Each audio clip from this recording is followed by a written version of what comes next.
What they found was they divided salespeople up into 5 types: the challenger, the lone wolf, the problem solver, the relationship builder, and the hard worker. Now, as you might imagine, selling today is about working smart, not working hard. So when you get into complex sales, the hard worker has a really, really rough time and tends not to be very successful. The problem solver we sort of expect is no longer in lone wolf business. But what they were interested in is what's the difference between relationship builders and challengers. This is what they were really investigating. And they found something curious here. If you looked at low complexity sales, when you took the 25% of people who were the highest performers, there were more challengers than relationship builders among the high performers in low complexity sales. Well, this is what got my attention. In high complexity sales, the relationship builders are no longer cutting it. The people who are cutting it are the challengers. That's sort of a new thing. No one entirely understands it.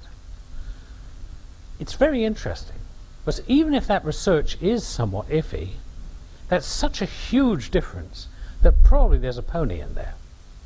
There's probably something happening here. And so let's have a look at how they define the challenger. They said a challenger has these things.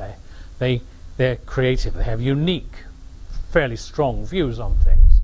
They're very sensitive to the drivers of both the client and the economy, the industry. They're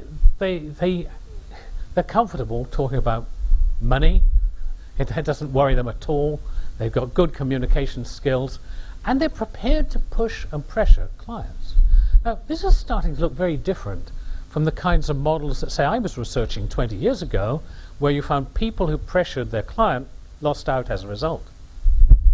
So no one knows quite what this means. And there may be some semantics in this.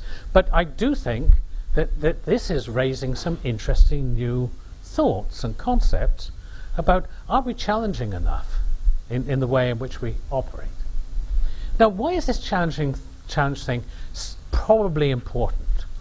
If I had to give you my perspective on it, I'd give you 3 reasons. If your salespeople don't challenge customers, you sink down in the organization. Yeah? If you're in an ongoing relationship, you go lower and lower and lower and lower. You don't get access to the top people anymore. The only way you keep access up at a high level is if you're continually coming forward with ideas and challenges and making a little bit of noise and kicking up some dust. The second thing is this, and I'm sure most of you have met this one. Unless the relationship is based on challenge, you get narrower and narrower and narrower. And how many of us, well, I'm going to ask you for a show of hands, how many of us have had customers who have gone to a competitor and then afterwards said, oh, I didn't realize that you could have done that for us? See, nearly all of us. Well, why? The answer is because left to itself, you get pushed into a smaller and smaller and smaller box. And often customers just don't realize that you can offer things. So challenge becomes important in that respect. If you don't have challenge, you get consulted very late in the decision process. And to me, that's the most important thing today. Because we're finding more and more you can no longer wait for the RFP and respond and hope to run a complex consultative business. It does not work. Because once the RFP has gone out, as far as the customer is concerned, they know what they want. They've solved the problem.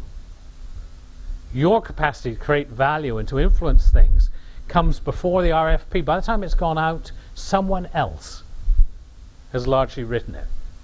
And it's likely to be a competitor. So you're not going to spend an awful lot of money to come in second.